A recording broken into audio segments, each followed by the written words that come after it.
So kahapon guys, dito ko nakita yung mga raspberry, kaso madilim na kasi that time. So tingnan natin ito.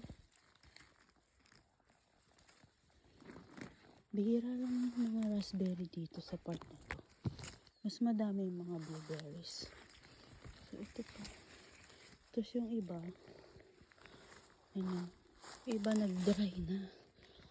So yan. Mayroon pa dun. Malayo na. Hindi ko na kayang puntahan.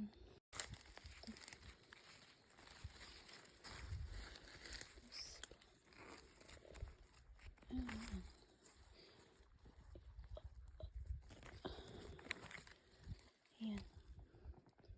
Yung iba kasi dry na.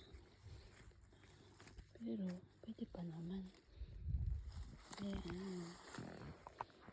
So, dito sa part na to guys, maraming mga blueberries.